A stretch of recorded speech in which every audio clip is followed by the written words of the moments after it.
cannot leave out electoral politics. And this idea that somehow if we just ignore it, it will wither away. No, our ignoring it only makes it stronger. The very forces that we would wish to nonviolently resist are absolutely thrilled that we don't participate more in electoral politics. Because by not voting, by not participating, you are passively participating.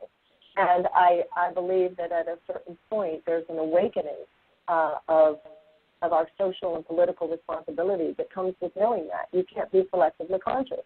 You can't just work outside the system. And remember, the system itself, what is the system? By the system, do you mean the U.S. Constitution, or do you mean what's happened in the last few decades? The U.S. Constitution is one of the most brilliant documents ever provided.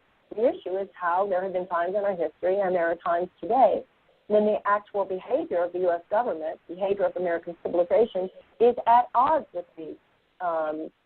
the Constitution, starting with the founding of this country. You can't get more enlightened than the principles founded in our Constitution. However, those principles were encoded there by men, quite a few of whom were themselves slave owners. So we were born of a dichotomy between these profoundly enlightened principles and what is sometimes behavior on our part that transgresses against them. Now, at our best, what we have done is that we have engaged the system, because you cannot transform what you refuse to engage. Abolitionists, of course, they engaged the system. You weren't going to abolish slavery without a constitutional amendment and, of course, the Civil War. The suffragettes engaged the system. You weren't going to give women the right to vote without working towards a constitutional amendment. Civil rights workers engaged the system. You weren't going to end segregation in the American South without civil rights legislation. And I think today the underlying issue, the cancer that is eating away our democracy, is the undue influence of money on our system. Good luck with all the green juice, everybody, and good luck with all this environmental activism, which is extraordinary. But if we continue to allow American democracy to be bought and sold by oil companies, by chemical companies, by big agricultural companies, by health insurance companies, by pharmaceutical companies, there's a limit to what we can do in order to adequately deal with the challenges of our time, whether it has to do with global climate change, corruption of our food supply, income inequality, or anything else.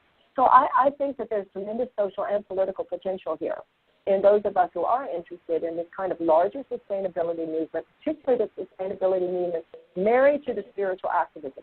Abolition kind of came from the Quakers. Women's suffrage came in large part from the Quakers.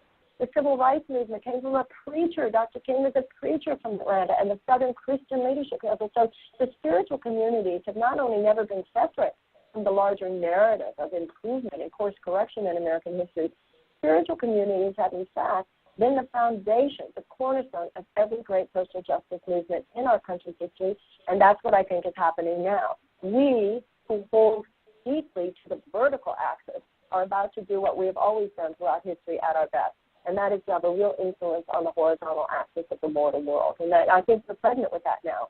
And I think organizations like Pachamama and all of this movement, this zeitgeist, is just, preparing the field, coding the field, and it's about to burst forth into something. I hope, obviously, that I will win my seat in Congress. I think that will be, one big first. But this is bigger than any one organization or any one woman's election to Congress. If we do start running people, actual candidates, which I think needs to be done, actual running of candidates based on this kind of sensibility and worldview, the more that this happens, the more we win seats, then you're creating a seat of possibility and a really space of possibility in this country that really is and will be historic.